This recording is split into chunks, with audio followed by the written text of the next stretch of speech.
Yeah, that's fine. So anyways, you're saying about your role Yeah, at EA.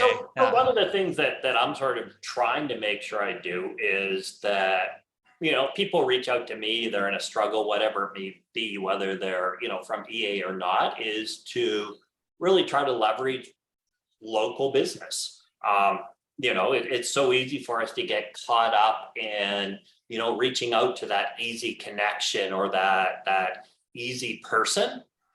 But I appreciate and clearly see that we have a lot of local community businesses and such that really struggled and stood up tall during the pandemic. So, one of the initiatives I've sort of called on myself for is to always reach out to those local if I feel that one, they may be able to support an ask of someone, but also if that person may also be able to help service their business as well. And so that's why right away, when my friend Randy reached out to me, looking to sort of move back to, Vancouver and being in a difficult place with trying to figure out how, what, all the rest of it, I was like, you know what? I need to hook him up with Brent because the thing I've always loved about you is you're a straight shooter. Yeah. And when to my detriment at times, but yes. but you know what though, for some people like Randy, he needs someone just to say, okay, look, dude, here's the reality of your situation. Yeah. Here's what you can do to improve it. And here's potentially what that journey may look like. Yeah. Because right now, the struggle he faces is he's got 100 experts in nothing giving him guidance. And then he has, people locally and things like that that are really almost self-serving in the direction and the opinions they provide. And he's had a tough go. I'll always root for the underdog, right? It's part of my thing. And in the last couple of years, he's had some life changes. He sort of got lost in the pandemic, like so many people did. And it completely rocked his confidence. So he went from a guy that was leading and built the Mavic Sporting Good Company on the bike side well above expectation and pulling in, a very good 6-figure salary and hitting bonus and targets to 2 years, of the pandemic where now he feels like he can't do anything. Yeah. And he's fallen into that trap of, oh my goodness, like all these people call me up and I interview and then they never call me back. I'm like, that's the game.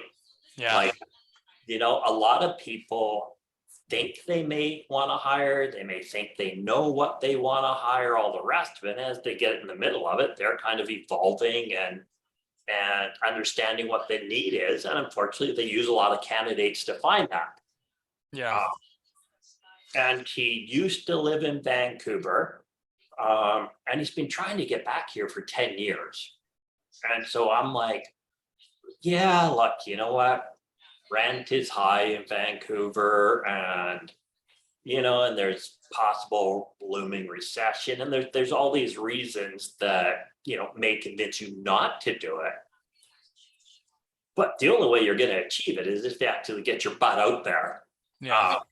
And get it set up. And that's what led me to you, because I was like, man, like, one, Randy has a great skill set that you may already have some stuff that you can feed him into, which will help to support you. Plus, you know what? The guy needs a straight shooter to sort of have a look at his resume and say, yeah, dude, 100%, you can get out here.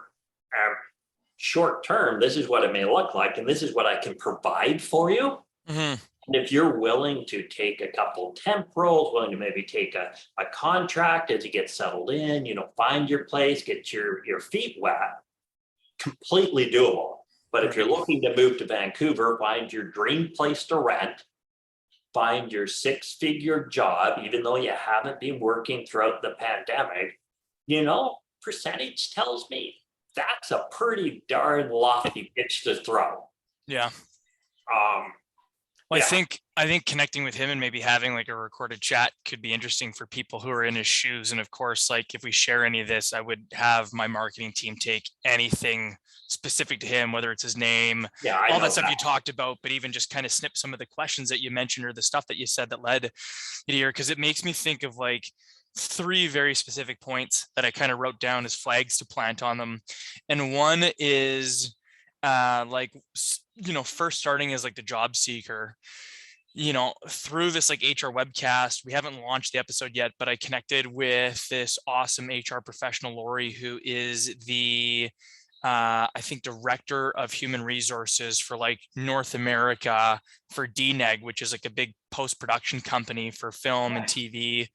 And she talked about like, vision, mission, culture, all that stuff that businesses have all taken the time to establish, but that it's not ever something that's really like shared with people, that you need to have that for yourself. And you should have it first. And I had this real epiphany moment with her where it reminded me of even like my wife's kids. She's got two boys. We've been together for 12 years. One's 20, one's 18. And I've seen, as they, one just graduated high school, the other's been graduated for a couple of years, and really struggling with that answer of like, so what are you going to do? And all of our friends have kids the same age. What are you going to do? What are you going to do? And it's like this, like, it's like getting hit in the head with a sledgehammer over and over, where you don't know yet. And I think there's this like failure on our system to help them kind of go like, it's not as important as what you want to do as much as like what do you want to achieve, like even talking about your story where you're like, I want to get back on the bike, years ago when we first connected, and the crazy success you had post your surgeries. Like when you had that vision down the road of what you wanted to achieve, the work in between wasn't just like, I have to go to physio today and I'm going to go to physio again tomorrow, and whether I work hard today or tomorrow or not doesn't matter because I'm just going to physio because someone's making me go, versus like, this is a goal I have, this is what my achievement needs to be. And I think the same thing really like pertains to someone, whether it's like, hey, if you want to move to Vancouver, like great, what type of work do you want to do, what type of lifestyle do you want to live here, and what is that going to take? And when you start to really like define that, then you can build these much deeper like value statements that you're able to then share to a prospective employer of like, what's going to anchor you out there. If you're just like, oh, I'm just looking for a job and like I want to move back and I really like the lifestyle, it's like, that's great, but like, that doesn't mean anything specific about me. That just means that's what you want. But how does that then relate to the value you're going to bring to me, and how if I make that investment of bringing you on, you're going to stay? And then that kind of changed into the like hiring process, like you said, like the hoops people jump through. And I really feel like part of that is as a result of, companies that have been burned by making bad hires. Oh, That's why 100%. my industry even exists, right? Like, why does staffing and recruiting exist? To help companies hire, because we're able to run through the entire process that everybody knows you should. And even we work with companies where they've got deep talent acquisition and recruitment teams, and even still they need an agency partner like us because they don't have the bandwidth or capacity to work on the searches that they decide to offset to us. Or we work with a business that's got, say, less than 100 employees that maybe has an HR person who's doing HR everything, or a company that doesn't have HR at all, and maybe the owner realizes that like that job's become their job and they've got a million things as well, and they can't do it as well as we do when we throw 2 or even 3 people at one particular requisition.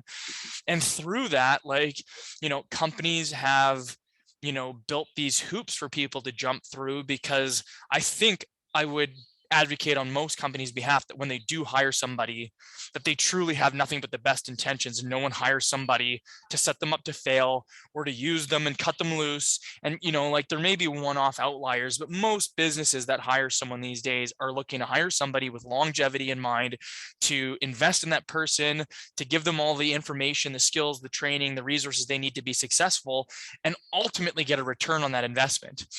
Like, again, another person I just recently talked to, Karis, who's with Ada, she was attracted to the company because they have 2 social workers on staff that are there because the company sees how important it is to make sure that if one of their employees is dealing with a challenge, whether it's internal or external, that there are resources there that can potentially prevent turnover and be there to be a resource to those team members.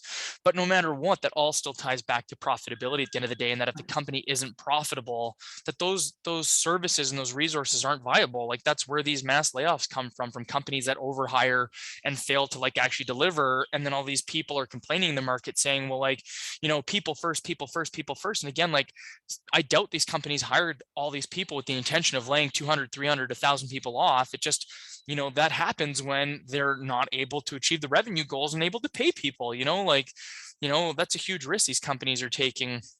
And then the last one you talked about was like, connecting with someone like myself, and like, I'm happy to chat and happy to see if there's a resource, but I always like caution people, especially, when they're either employed or unemployed, but they're the ones looking. I always say there's like 3 types of people that we contact when we're like doing headhunting. And one of them is the person who's happy in their job and not looking for a change. One is the person who's happy in their job and would be open to the right opportunity if presented with it.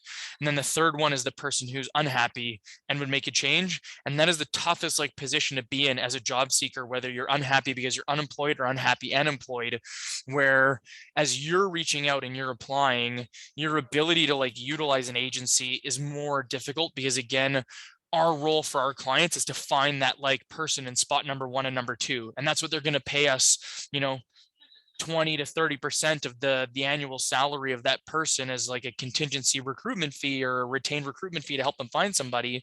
But when it's someone like your friend who's looking to like land a position, I always suggest that person tries to connect with 3, 5 recruiting agencies that align with the types of positions that they would look for, and also with like, that align with that kind of vision, mentality, and that mission that they're going through.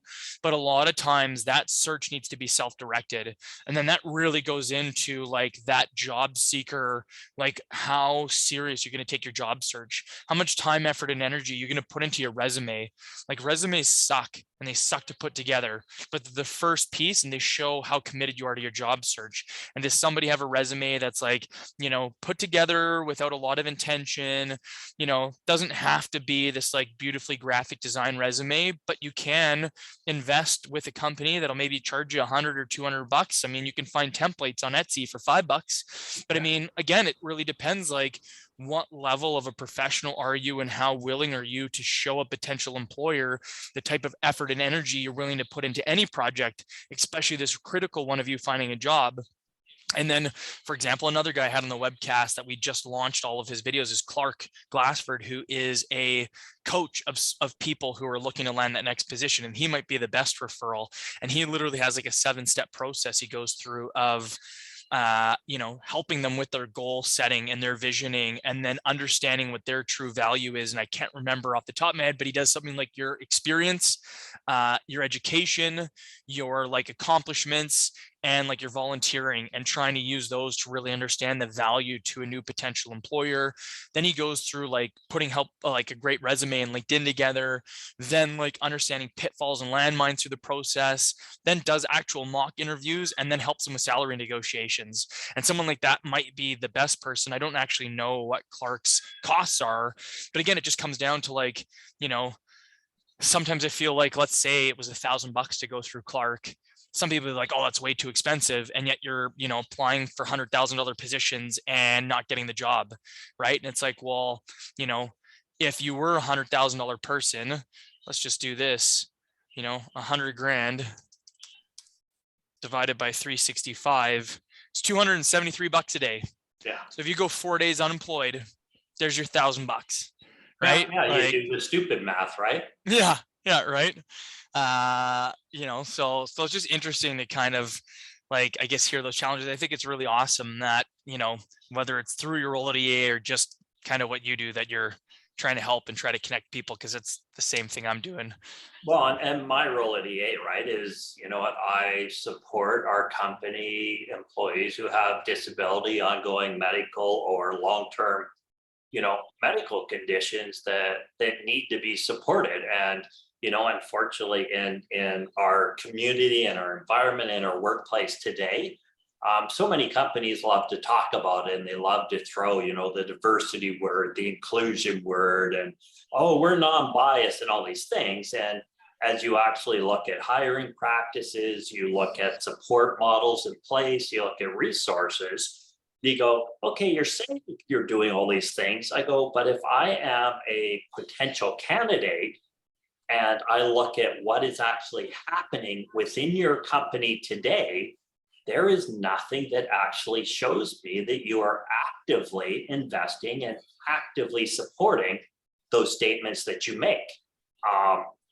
And of course, me always rooting for the underdog is why I love my position, because, when you look at people with long-term medical conditions, disabilities and such, they generally are going to make 30% less a year. Yeah. They are going to have a tougher time seeking and successfully completing any sort of, secondary education. They have additional expenses every year on top of even the best extended health plan out there.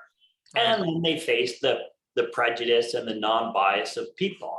And for me, like, my big eye opener was, all of a sudden I ended up in this wheelchair, and it's like, okay, I go from being a para athlete who's qualified to compete in the Olympics to all of a sudden now I'm in this wheelchair. And if I'm out with someone, they talk to the person that's with me, not to me. Right. And if they communicate directly with me, they communicate slower. And I look at them and I go, you do know that I actually have a very good occupation. I have probably more additional courses and training and such than probably 80% of the people out there. And thirdly, you do know that I'm still a living, breathing human being that has feelings, and that respect should need to be asked of you. Right. That's why when Randy reached out to me, I was just like, you know what? Like, here is a person who cannot see their overall potential because somewhere in the whole pandemic, they got lost in all of that shuffle.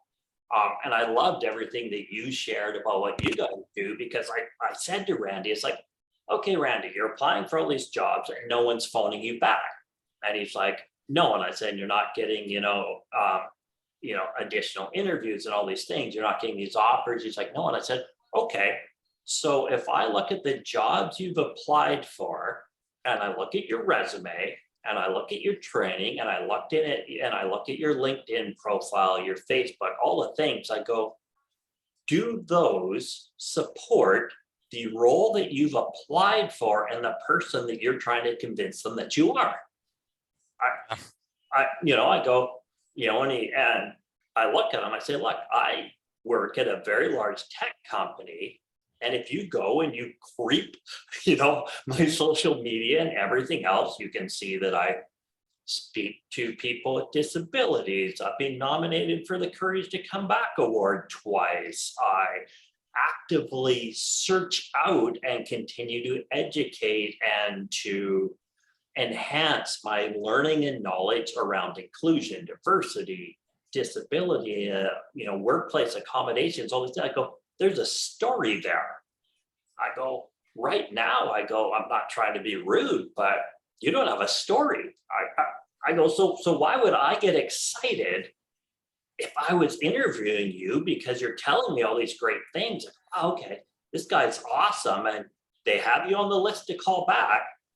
And then they just do a random search of your name, and they see nothing or very little that you just told them.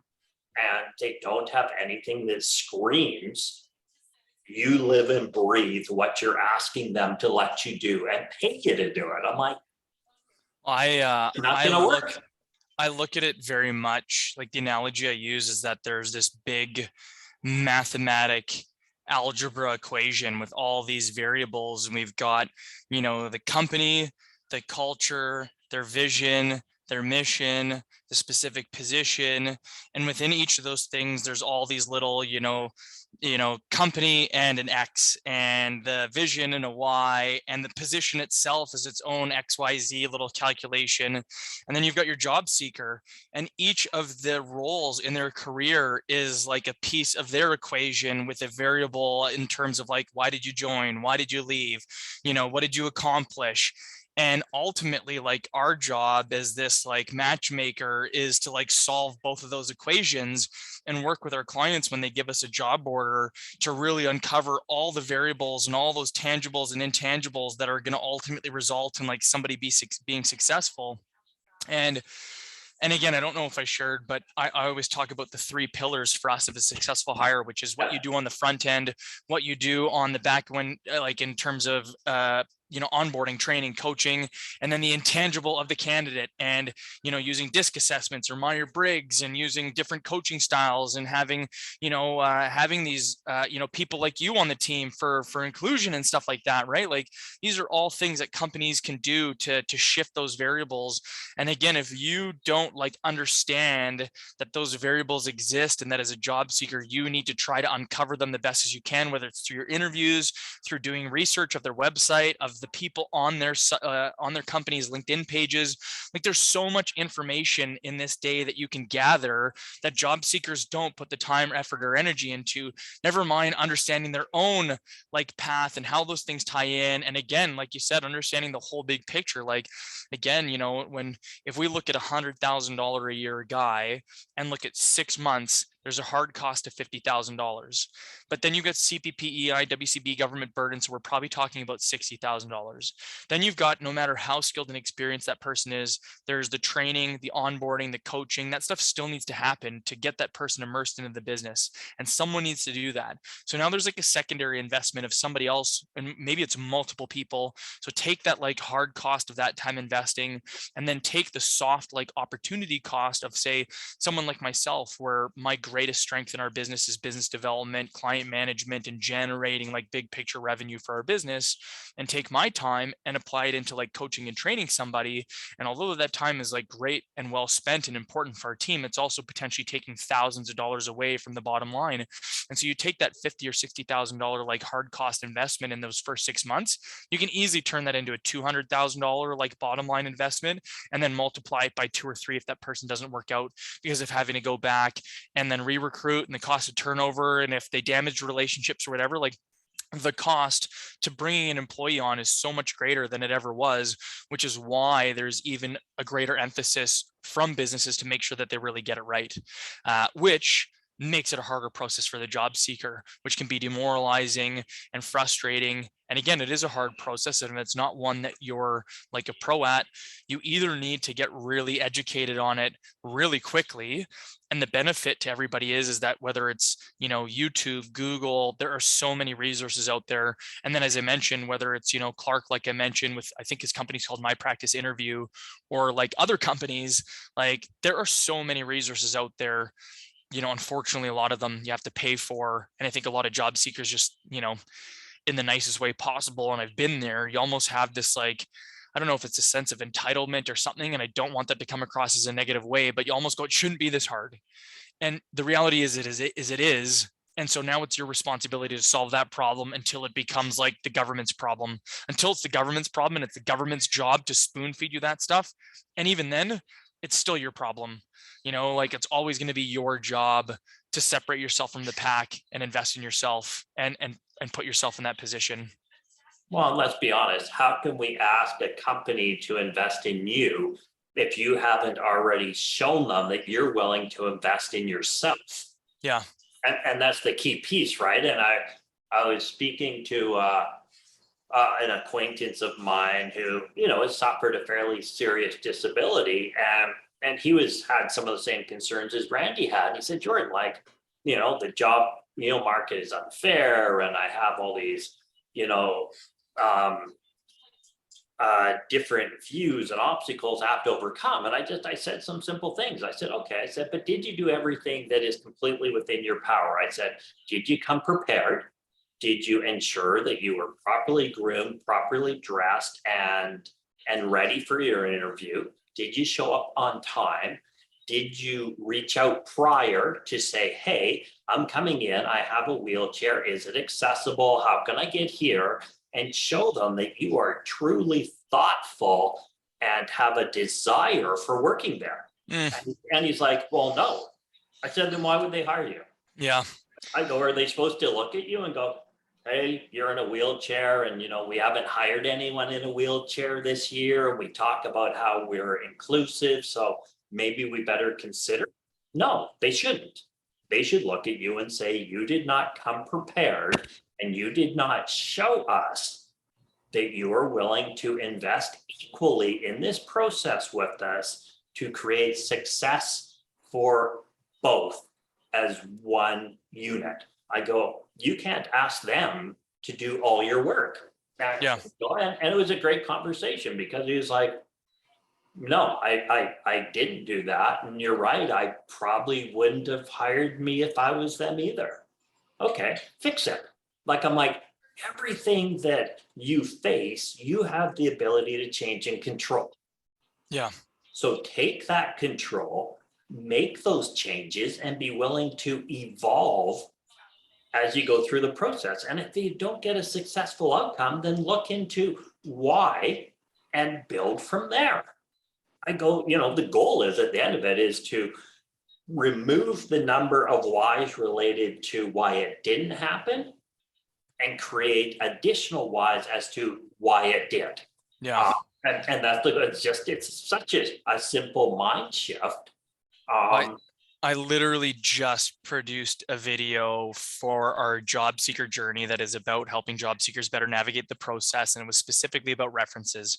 And Nice. I talked about the different types of references. And then what happens if you don't have references? And I said, whether you have references or not doesn't matter. What matters is if you do have references, how well you set those references up. Yes. If you don't have references, are you aware that you don't have references? Or if you don't have a employment reference and you have, say, an academic or a character reference, are you prepared to answer the question of, hey, we'd like to contact your references. We think you'd be a great candidate. We want to move forward with you. And you've never thought about it and you go, oh, actually, I don't know. I'll have to do some digging or to me, it's not about the references. It's about how prepared you are to get to this part of the process, knowing that it is going to be there. Just as you talked about, it's like you've demonstrated an ability to have and demonstrate any foresight and proactive engagement. And again, if you don't have any references, maybe you were let go, or maybe you're maybe you moved on, or you don't have their contact info, just being able to address it in the moment and say, you know what, I know it's a really important piece. I do have character references that I can provide you, but I know they're not the same as an employment reference. Unfortunately, my direct supervisor from my previous company, I'm not in contact with anymore. I've reached out. I don't know how to get in touch with them. I've even sent LinkedIn messages and I've just not got a response. Again, I'd love to provide you with, I can give you their name. I don't know if maybe you've got a way of getting in touch with them through LinkedIn if you want to try, but unfortunately, I don't have that I can provide, but I do have a couple really great character references. I've got a peer I could provide you with from a previous company. I don't know what I can do to help, but it just shows you've thought about this before you got to this point. And like you said, I mean, I remember another situation where one of my recruiters came to me about a client we were working with, and he said, Brent, identified a great candidate, but she shared that she's in a wheelchair. Do you think that's going to be a problem? Can I submit her? And I said, absolutely not. Tell me about her. And she was like, well, what do you mean?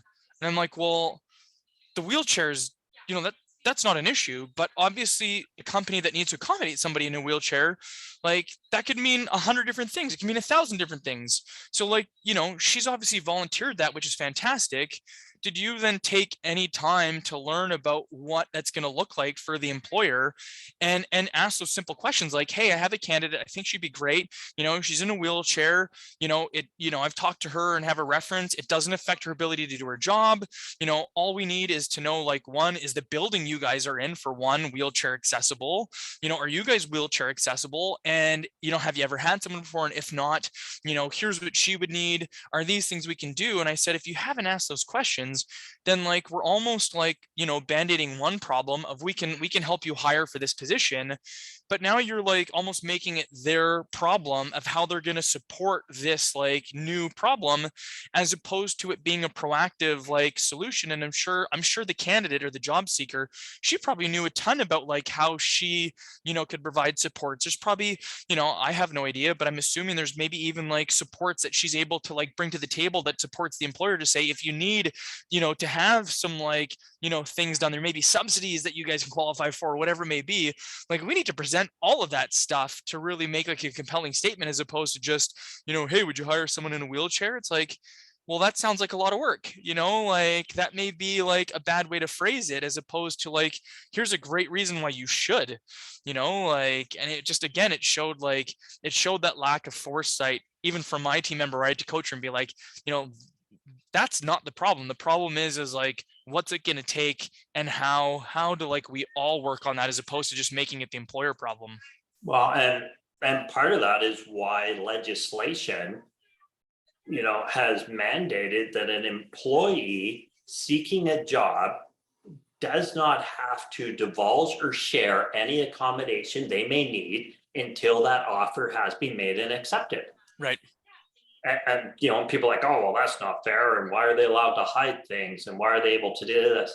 Well, no, it is completely fair, because that person should be interviewed and should be gauged upon their ability to perform the job.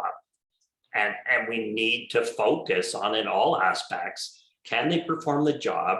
Are they the right fit? Do you feel that the opportunity presented will allow them to perform at their best? And what may that longevity be? Because as you talked about earlier, there's such a huge financial investment with hiring someone and getting them up to speed. It's completely fair for a company to look at someone and go, this person, pretty, specialty mindset, their skill set, they're great at this job, but where are they going to go 2, 3, 5 years down the road? And they may say, this person on paper isn't quite as good today, but man, I could see how they could branch out into multiple roles within our organization later on in their career with us. Yeah. 100%, hire for longevity and hire skill set and attitude and all of these things, and hire the person that has the desire to work there. It's like when my current job, they reached out to me. I didn't reach out to them. And when they reached out, said, hey, do you want to see us for an interview? I responded with, yes, that would be great. And for your convenience, here are my references. I have them all done up, provided them up front, had a short little bio on each reference as to why they were there. Pretty easy. You brought up something super interesting, which, again, I think it's great that there's that mandate where people don't need to divulge anything. And obviously, I think it's like critical for, when we talk about that, like equality and being able to hire somebody truly based on their merits. If you were talking to an applicant who, whatever it may be, but has, a physical disability, a mental disability, whatever it may be, that, maybe it doesn't affect their work, maybe it does, but they're kind of protected under that, like not needing to divulge that information. Like, have you encountered that where someone's asking, like, should I or shouldn't I, or what's the best thing for me to do as an applicant? Like, I want to make sure, what do you do if you've interviewed through Zoom and it's an in-person job and you show up on day one and, there's this, probably moment of shock where they just had no idea that maybe you're in a wheelchair. And is that, it'd almost be like somebody like, I don't think it's the same thing, but somebody who's maybe left a job off or they were fired in their recent job or not like being open and honest about their situation. But obviously, one of those situations of not being open and honest about maybe a job you left off your resume is very different than this situation. What would what would you say to somebody kind of looking for coaching or guidance in a situation like that? Well, the interest to both sides, to the employer and to the employee, or to the job seeker.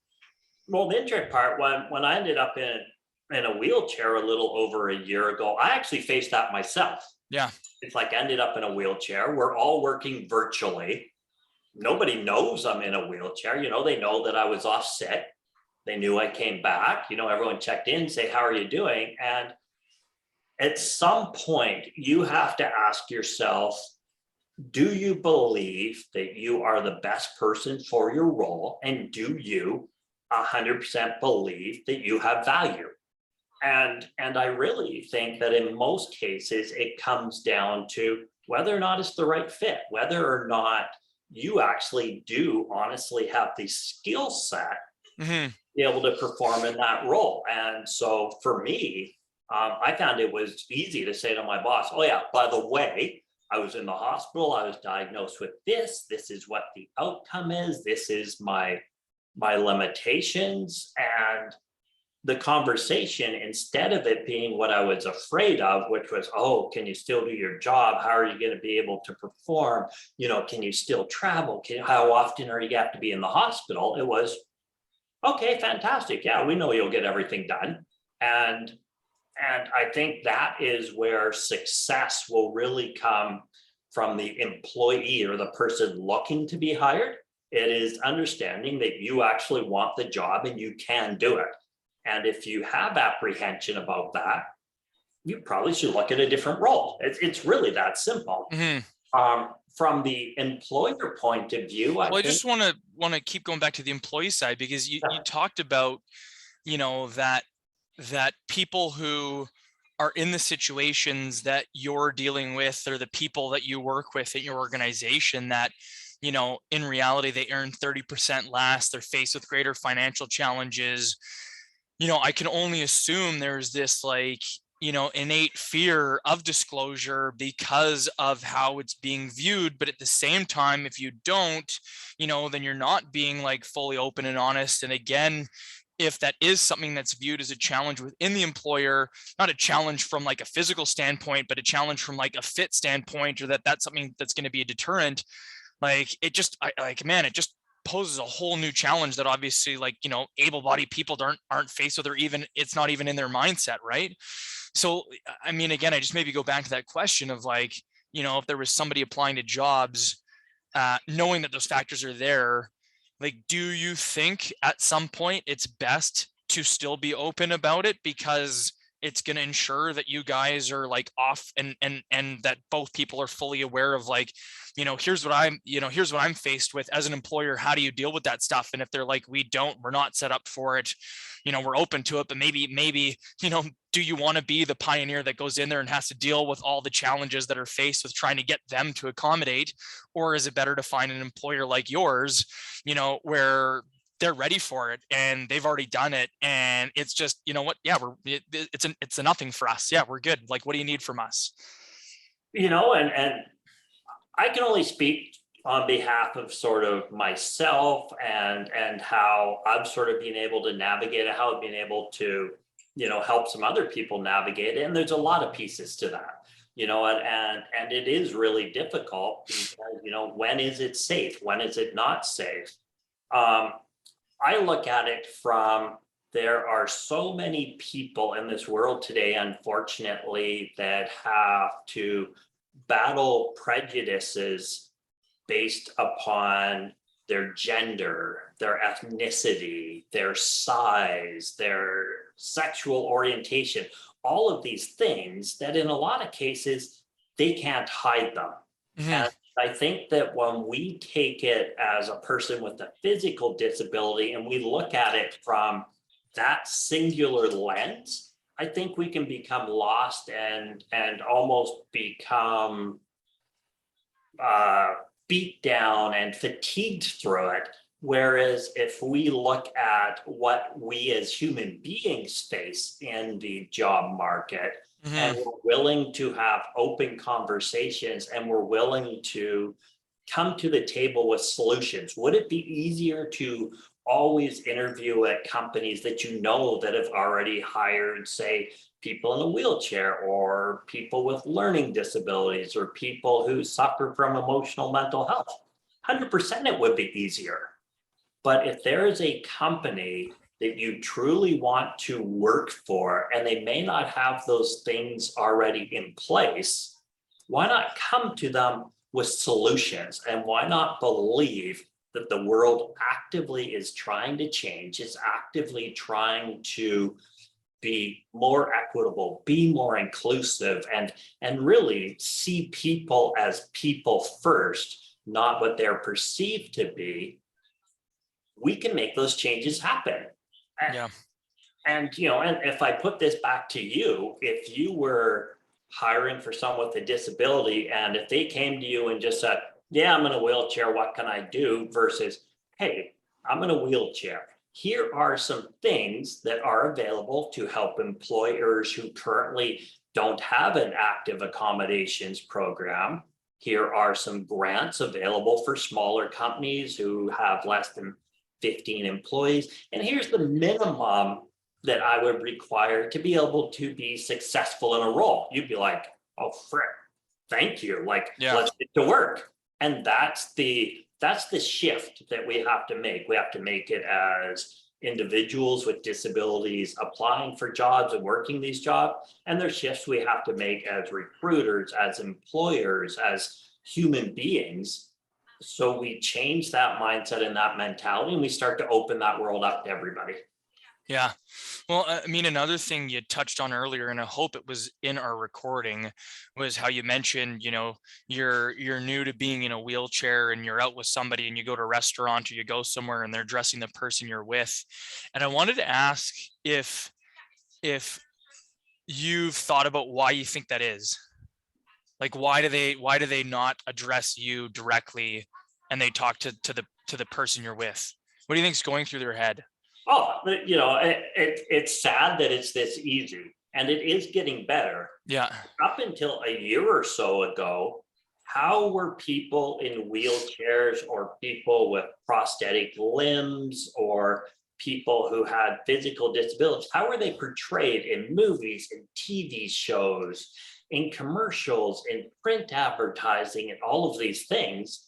They either weren't portrayed at all, or they were attached to a tragic story, or they were portrayed in a way of not being capable of all of these things. Right. And you know what? The sad part is that there are so many people out there with these great intentions, but it's going to take time to remove those memories, to remove those thoughts, to remove that almost branding within our brain as to how we view people in certain situations and how they've been portrayed to us for years. Yeah. And I wish I had this like super easy answer how, collectively we could fix it. But let's be honest, if it took 100 years to build something, is it going to take 100 years to fix it? No, but it's going to take time. And I think for myself, the biggest lesson that I share with anyone is that it's okay for you to be frustrated or for you to be angry or dismissed in your thoughts around how you've just been treated. But you can't let that hold on to you and capture you. You have to be willing to let that go, to allow that situation to become an educational tool for the individual who represented themselves to you in that way. And you now need to represent what you would like them to see versus who they initially saw. And that's one of the toughest things to do, right? It's easy for us to get angry. And in my case, I said to someone, I said, oh, don't make me angry because I'll just roll away. Yeah. And I kind of thought about it, and the person laughed and I laughed, and I was like, well, no, I said the lesson here is that, let's not get angry in these conversations. It's fine to get heated. It's fine to, maybe even feel as though you're being disrespected, but let's turn that into a meaningful conversation with an action for both parties. Like the work that people need to do isn't just on them. It's on everyone involved. And an employer has to work harder to accept that to have people with a disability in the workplace, there are some things that may need to be done. And the employee has to be willing to provide time and knowledge and assistance to that employer to allow that to become a comfortable and safe place for them. Yeah. And especially with the way like the market is now, it's not getting any easier, and to lose out on a great candidate because of something that wouldn't necessarily impact their ability to do the job, but just require some additional support. I mean, again, companies all over the place are, doing all these different things to build great cultures. And I think that's just like, a small piece of it, of just, again, having to figure out. And I mean, like you said, hopefully it continues to change, but it shouldn't be this thing that's maybe as hard as it was 5 or 10 or 15 or 20 years ago. I mean, the other thing that came to mind when you're speaking to that situation, and I think like maybe social media is a bit of like a part of the problem as much as it can be part of the solution, but is those one-off, far outlying like situations that come across. And you talked about other marginalized groups, the LGBTQ community, all these different like, I guess groups of people who have had issues, and whether it's individuals seeing somebody who's been addressed with the wrong pronouns, or called somebody like the wrong thing, or said something wrong to somebody who's disabled and had that blow up in social media. We only ever see like the worst case videos and the best case videos. And the best case obviously ones are the ones that are going to like help curve the behavior and see things, but those worst case ones also potentially can give fear, where it's like, okay, here's somebody and they're with somebody, and maybe I just talk to that person, and if I do and I don't screw up, then like I won't get in any problems. And it's like, I think it just maybe comes down to a bit more obviously education and trying to figure out like how to deal with those situations, especially if you're a customer facing frontline individual. That probably then goes back to that culture piece, that training piece on the employer to make sure, hey, these are things that, you may be dealt with. And this is our mandate, like, treat everybody as equal. And if you do come across somebody who potentially looks, like they could be part of like the BTQ community, or whether they do or don't, this is how we address people. And we don't necessarily use pronouns in this way. And if you're dealing with somebody who presents with any form of like physical disability, like, again, it doesn't matter. This is literally the same way we should be addressing everybody. Like, there's got to be something that like employers can do, especially if you got people that are in those situations, to avoid exactly what you experience. Because I think that just goes down to like a training and education piece, and that is probably more on like society as a whole, and on like the employers to make sure that they're being inclusive, which is why, again, a company like you has someone like you in the role to make sure that they're doing just that. Well, and the interesting piece is that when you're looking at potential candidates and things like that, think about what a person who is in a marginalized group has already had to go through just to get to the interview. Yeah. So if you take somebody with a physical disability, me on a really good day, it will take me probably 20 to 25% more energy to perform every single task I do in a day. So that means that in an 8-hour workday, for me, that is the equivalent of a 10.5-hour workday. If Right. it takes me an hour to get ready in the morning, someone else could do that in 30, 40 minutes. So when someone has put in the effort and the desire and is willing to, in some cases, deplete their energy bank to get in front of you today, the one thing I ask of every employer is, don't devalue the effort that that individual has put in to become an equally skilled and equally eligible candidate for that role.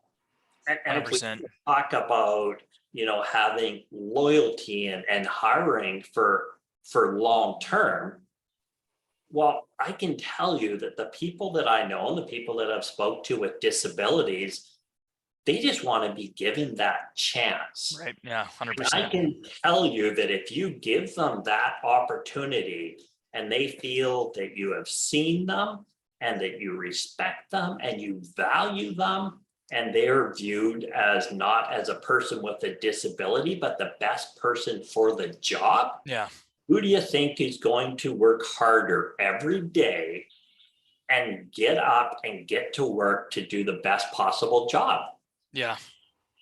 You know, when you look at it, companies should be actively trying to recruit and support those underrepresented groups that really deserve to have an equal place within the job market.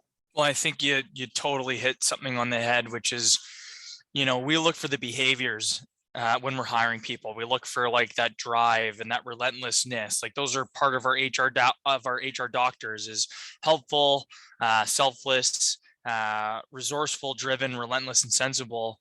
And you know, for us, those are huge pieces. And I 100% agree that if there was two equal candidates. Oh, sorry, one sec, Frank. Yeah, sure, no worries. Hello.